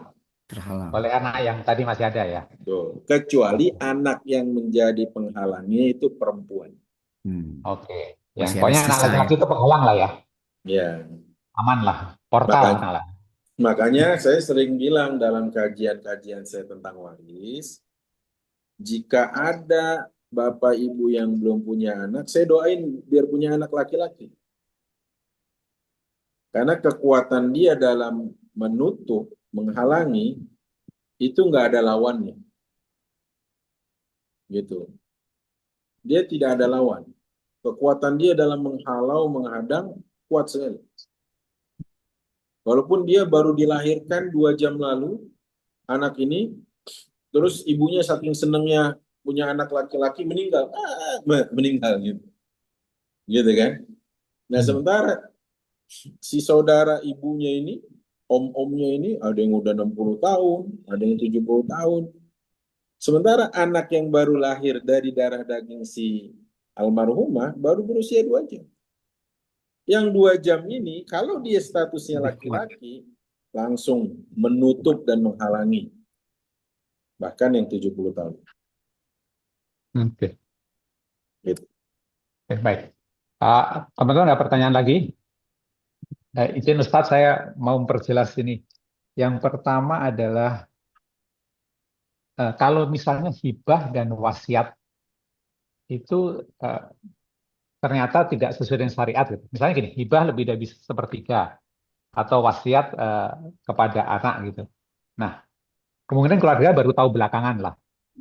Itu yang kita pegang tetap syariat ya Ustadz ya. Oh iya, baik. Jadi ada dalil yang mengatakan eh, man kana lahu mazlamatun li akhihi falyatahallal minhu al-yawm min qabli an ya'tiya yawmun la dinarun wala dirhamun. Artinya, barang siapa yang punya kezaliman kepada saudaranya, maka hendaknya dia minta dihalalkan dari kezaliman itu sekarang, saat ini juga. Sebelum datang hari di mana dinar dan dirham tidak lagi bermanfaat. Ringkasnya berarti, kalau ada kejadian seperti itu, tugasnya minta dihalal. Oke. Baik minta dihalalkan langsung di ACC tanpa kompensasi, maupun harus membayar ganti rugi. Minta dihalalkan. Gitu. Insya Allah jadi aman buat Allah alam. Ustadz ini ada yang mendalilkan bahwa sedekah terbaik adalah pada orang yang menjadi tanggunganmu. Sehingga ini menjadi alasan ada seseorang itu menghibahkan hampir seluruh hartanya kepada ahli waris, kepada anak-anaknya, ada anak perempuan, ada anak laki, dengan cara yang rata tadi lah. Tapi dalilnya yang dipakai itu. Jadi sedekah yang terbaik adalah kepada orang yang menjadi tanggunganmu. Kira-kira gimana, Ustaz? Nggak Dan ini salah, terjadi betul. nggak salah itu dalil nggak salah. Tapi itu Nah, dalil umum. Dalil khususnya kisahnya Sa'ad bin Abi Waqqas tadi, waktu dia mau menggeser seluruh hartanya kan Rasulullah cegah. oke. Jadi kalau kita bicara dalam ilmu usul fikih, ada namanya bab al-am dan ada al-khas. Ada bab umum, ada bab khusus. Bab umum dipakai, disikapi keumumannya sebelum ada dalil khusus. Jadi kalau sudah ada dalil khusus, maka bergerak berpindah Oke. dari keumuman menuju dalil khusus. Oke. Gitu. Jadi kayak ilmu hukum ya, lex spesialis, lex generalis ya. Nah, itu dia. Ya. Seperti ilmu hukum tadi. Gitu. Cuma bedanya saya nggak paham istilah itu tadi.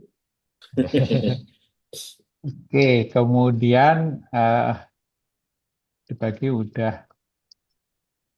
Ada Nah, satu mengenai lagi nih, ada satu lagi silakan. Pak Ustadz. Eh, yang berhak menentukan ahli waris ini ya. Karena mungkin orang tua sudah lama meninggal. Kemudian seperti tadi itulah orang orang selalu apalagi di Sumatera ya, di Aceh misalnya. Kuburan aja belum belum Kering. kering Keren. sudah minta waris gitu kan. Nah, padahal yang bagus itu kan yang lebih cepat gitu. Tapi akhirnya terjadi peristiwa anak-anaknya sudah mulai ada yang meninggal, baru sadar gitu. Nah, ini akhirnya kan harus ditentukan siapa ahli warisnya. Maksudnya anaknya misalnya ada 4 gitu, ada yang 2 udah meninggal. Nanti kalau anaknya perempuan yang meninggal perempuan bagaimana? Kalau meninggal laki-laki kan ada aturannya sendiri. Nah, yang menentukan siapa ahli waris ini siapa Pak Ustadz? Apakah Mahkamah Syariah atau boleh Pak Ustadz Ahmad Ridwan atau boleh camat? Nah, ini siapa nih Pak Ustadz? Amat. Oke. Kalau yang kayak gini sebenarnya agama apa yang menentukan? Allah.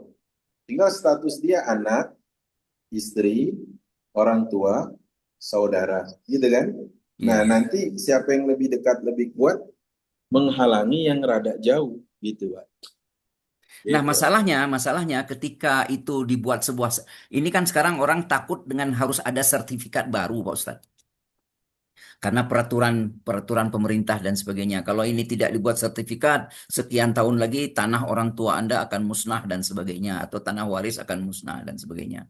Akhirnya ketika ingin dibuat sertifikat itu, pihak pertanahan minta mana ahli waris warisnya. itu, dan itu harus diputuskan oleh Mahkamah Syariah atau oleh sebuah badan hukum tertentu gitu. Nah, itu yang jadi berat, Pak Ustaz. Oh iya, kalau di situ, kalau gitu memang ada, Pak. Saya juga punya, cuma file saya di laptop yang satu. Jadi kalau seperti itu nanti yang memutuskan pengadilan agama, Pak. Ya, pengadilan agama ya. Betul, pengadilan agama yang memutuskan. Itu yang disebut fatwa waris itu ya, Ustaz ya? Ya, nanti di situ diberitahu si anu, si itu, si ini gitu. Gitu. Tapi sebelumnya nih, sebelum kita lanjutkan, saya lagi berasa seperti di sidang S3, Pak, di depan penguji saya.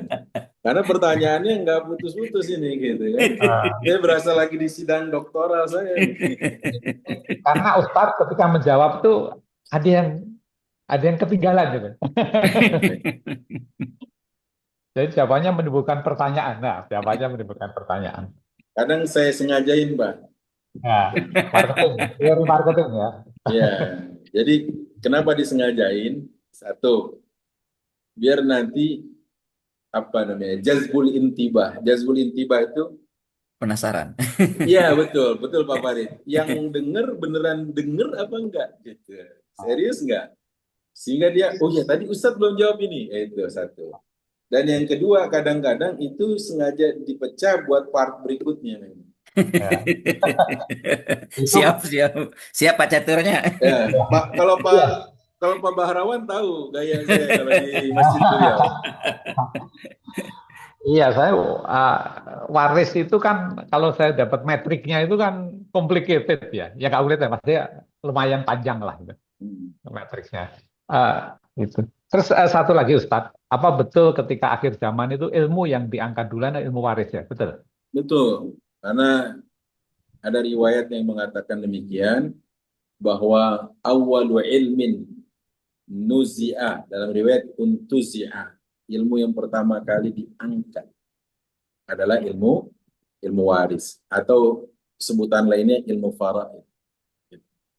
Oh. Kenapa Makanya itu?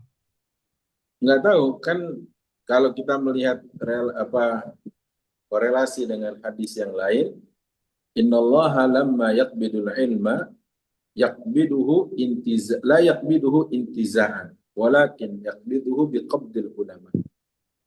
Allah tatkala mengangkat satu disiplin ilmu, Allah tidak langsung angkat begitu, tapi dengan cara diwafatkannya orang yang paham tentang itu. Ya. Nah, jadi akhirnya saya melihat ada semacam korelasi. Kalau yang belajar ilmu waris sedikit dan yang sedikit itu meninggal, ya wajar kalau dia ilmu yang pertama kali terangkat.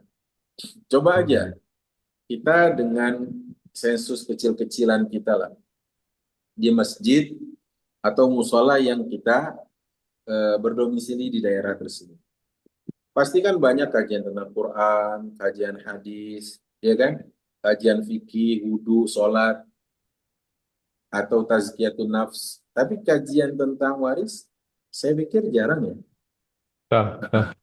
Nah, dengan jarangnya kajian ini saat yang dititipkan ilmu meninggal, ya menurut tema saya logis sih kalau kemudian ini ilmu yang pertama kali terangkat. Oke.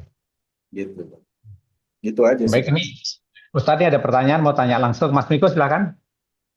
Baik, terima kasih. Assalamualaikum warahmatullahi wabarakatuh, Ustadz. Waalaikumsalam. Oh, Ini ada contoh ya, bagaimana, walaupun tadi sudah sebagian dijelaskan, tapi bagaimana jika keluarga ahli waris ini mayoritas perempuan, lalu yang paling tua laki-laki, sehingga kekhawatiran yang tadi disampaikan Itu oleh kenapa? Pak Ustadz mendominir keluarga itu tinggi. Nah, sehingga dia ikut mengatur gitu ya, walaupun salah. Nah, bolehkah dalam hal ini iparnya ikut meluruskan, walaupun tidak punya hak waris, padahal hanya untuk meluruskan saja supaya tidak. Tapi ya kan jadinya cukup cukup seru itu gontok-gontokan gitu di keluarga itu, karena pasti dituduh Anda tidak berhak untuk itu. Nah, itu bagaimana sebenarnya, Ustaz? Terima kasih. Ini Ustadz nih kelempar kayaknya. Ustaz Mas catur Miko. aja deh. Ustadz Farid yang jawab. Ustaz Farid. Oh, beliau terlempar ya. Dia terlempar. Belum masuk lagi. Bentar kita tunggu. Ini sampai jam berapa? Udah jam kurang 10 ya. Jam, Sampai azan. jam 3. Ya, sampai jam 3 lah kira. Belum masuk. sudah Pak, sudah masuk lagi. Oh, sudah masuk. Tadi Ustadz pertanyaannya Tadi udah. saya dengar, boleh gak ipar ikut campur gitu, ikut Ah, ya. andil. Pas ngomong boleh gak ipar, iPad Oh saya ya, mati baterainya. saya Oke, ulangi, oke. Ustaz. Jadi ipar itu ikut campur dalam hal meluruskan keilmuannya saja, tetapi kan sudah digertak duluan oleh yang anak sulung yang kebetulan laki-laki, Anda tidak berhak gitu terhadap waris itu. Memang warisnya tidak berhak, tapi kan dalam hal menyampaikan sebuah kebenaran, apakah juga tidak berhak di situ? Karena Oh, yang saudara perempuannya kan teraniaya posisinya jadi. betul. Kalau itu wajib, Pak. Kalau itu wajib karena di antara kewajiban yang harus kita tegakkan amar ma'ruf nahi mungkar. Itu atau tawasi bil haq, tawasi bis sabr. Seperti di surat Al-Asr. Jadi kita berhak di situnya. Tapi kalau yang saya maksud tadi ikut cawe-cawe dalam hal ini, yang itu nggak boleh. Tapi kalau meluruskan pemahaman yang keliru karena ada tindakan apa namanya, otoritarianisme yang dilakukan oleh kakaknya sebagai anak laki-laki tertua itu nggak mengapa, Pak. Karena itu amar ma'ruf nahi munkar. Tapi sebaiknya mengundang yang ahli aja Pak, Ustadz ya, sehingga lebih Katanya, fair. katanya sih gitu. Itu namanya beramal cerdas di waktu terbatas katanya. Katanya Terima kasih gitu. Ustadz. Ya, makasih Pak Niko. Karena istilahnya saya itu semacam apa ya, proksi ya, menggunakan lisan orang lain. Gitu. Biar membuka wawasan dari si kakak tertua Ya, tadi. ya, Itu Pak Miko ya. ya, terima kasih Ustadz. Sama-sama Pak. Teman-teman ada yang pertanyaan lagi? Ini jam adalah sebelum nanti izin Ustadz untuk ditutup dengan doa. Ini sebelum ditutup saya ada satu pertanyaan, bukan satu pertanyaan, untuk memperjelas masalah dibagi rata kesepakatan itu. Jadi dibagi rata kesepakatan tadi artinya masing-masing sudah tahu dulu jatahnya gitu ya Ustadz ya. Kemudian baru Betul. sesuai syarat, kemudian baru dibagi rata. Itu pun kalau semuanya ridho gitu kan ya. Misalnya ada 8 Betul. bersaudara, 4 laki, 4 perempuan. Yang dua mungkin setuju, yang dua nggak setuju, ya jadi terserah masing-masing lah gitu ya maksudnya ya. Tidak harus dipaksakan Betul. untuk rata ya. Oke. Betul. Jadi yang dibagi rata itu jatah yang setuju saja. Oh, jadi Setelah setuju ya. dikeluarkan jatah yang tidak setuju, maka jatah yang setuju Oke, oke. dibagi. Bagi ratanya. Oke. Kemudian satu lagi yang tidak berhak menerima waris adalah pembunuh. Itu pembunuh terhadap almarhum artinya itu ya. Iya, Pak. Kalau terhadap orang Oh, lain kan beda kasus. tidak kasus ya. Oke. Ya. Gitu. Pembunuh dia membunuh. Karena boleh jadi dia membunuh itu karena ingin mempercepat Oh, dia dapat waris warisan. warisan itu ya. Karena kaidah mengatakan man ista'jala syai'an qabla awanihi uqiba bihirmanihi. Siapapun orangnya yang menyegerakan sesuatu di luar jam tayangnya, maka dihukumi terlarang. Iya, Ada iya. sebuah hal yang menarik biasanya di kemasan air mineral. Do not accept if seal is broken, gitu kan? Ya, ada. Ya, makanya ada pengharaman zina karena membuka kemasan sebelum waktunya. Nah, sama. Istilahnya membunuh itu kan berarti menyegerakan Ini dapat gerakannya. warisan, padahal belum waktunya. Gitu. Iya. Nah, itu kayak gitu Jangan-jangan, kira-kira, Pak. tapi ini nanti bicara lebih jauh Kaidahnya, Ustaz. dalil kaidahnya tadi. Iya. Kadang kita bilang bahwa dibunuh itu jadi sebagian dari takdir Ustaz. Baik, ada lagi? Kalau nggak ada teman-teman, ada lagi? Kalau nggak ada izin, saya mau kita uh, tuntaskan majelis ilmu sore ini, siang ini, dan mohon perkenan Ustadz untuk membimbing doa. Yang pertama bahwa supaya kami betul-betul menyerap apa ilmu yang tadi disampaikan oleh Ustadz, dan semoga kami diberi ilmunya sudah ada, diberi kekuatan untuk melaksanakan sesuai ilmu yang tadi disampaikan sesuai syariah. Mangga Ustadz untuk memimpin doa. Terima kasih. Baik, terima kasih untuk semua yang saya hormati, saya banggakan bahwa belajar memang betul sampai kita meninggal dan berpulang kepada Allah, sehingga masih tetap semangat. Tanpa terasa kita sudah mau 2 jam ngobrolin waris gitu. Alhamdulillah, ini juga jadi Dan belum berakhir, Pak Ustadz. silaturahmi saya, ya. Jadi silaturahmi saya. Selama ini saya kenal Pak Bahrawan, sekarang jadi kenal teman seangkatan nih, gitu ya. Walaupun rasanya buat menghafal nama satu-satu, rasanya belum langsung hafal. Tapi setidaknya nanti apabila jumpa di jalan, di tempat mana, setidaknya tambah saudara saya. Gitu. Amin. Amin, amin. Amin. Ya. Besar harapan ini bukan cuma jadi pengetahuan, tapi menjelma menjadi ilmu. Karena ilmu itu adalah sesuatu yang menuntut amal. Ya, artinya bukan cuma sebatas pengetahuan, tapi menjelma menjadi amal. Dan mudah-mudahan semua yang hadir hari ini juga menjadi waris warrior ya. Jadi Waris warrior. Ya. pejuang-pejuang waris dan waris Amin. wakaf warrior. Jadi Amin. insya Allah ilmunya tidak berhenti di kita saja. Kita akhiri dengan kita berdoa. Semoga pertemuan ini manfaat dan Allah kuatkan hafalan dan Allah kuatkan pengamalan. Astaghfirullahaladzim. Alhamdulillahirabbil alamin. Wassallallahu wasallam ala sayyidina Muhammadin wa ala alihi wa ashabihi ajmain. Amin. Allahumma inna nastaudi'uka ma 'allamtanahu fardudhu ilaina 'inda hajatina. Ya Allah, kutitipkan semua yang telah kau ajarkan kepada kami, ilmu yang manfaat, dan kami minta engkau mengembalikannya saat kami membutuhkannya. Allahumma aslih lana dinana alladhi wa ismatu amrina, wa aslih lana dunyana allati fiha ma'ashuna, wa aslih lana akhiratana allati ilaiha ma'aduna, waj'alil hayata ziyadatan lana fi kulli khair, waj'alil mauta rahatan lana min kulli syarr. Ya Allah, perbaikilah pemahaman agama kami. Ia adalah pegangan hidup kami. Perbaikilah dunia ini sementara waktu kami tinggal dan menetap di sini. Perbaikilah akhirat kami, karena pasti kelak kami akan kembali kepadanya. Jadikan sisa usia kami, ya Allah, senantiasa menambahkan amal baik dalam lembar catatan amal kami.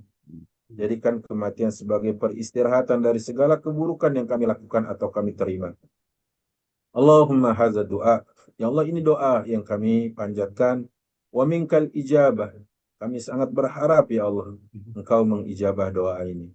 Rabbana atina fid dunya hasanah wa fil akhirati hasanah wa qina azaban nar. Wa sallallahu wa sallama ala sayyidina Muhammad. Amin, amin. Terima kasih Ustadz. Semoga apa yang Ustadz sampaikan menjadi amal jariah Ustadz, mengalirkan pahala hingga akhir zaman. Kemudian suaranya hilang Ustadz. Kemudian yang kami juga berdoa semoga Ustadz selalu sehat, Amin. selalu sehat dan tidak bosan selalu menebarkan ilmu yang bermanfaat kepada umat. Itu teman-teman semua, mohon maaf lahir batin apabila ada yang salah dalam mengatur atau sebagai MC acara ini. Ya, dan kita ketemu lagi di kajian berikutnya. Kita tunggu jadwal dari panitia.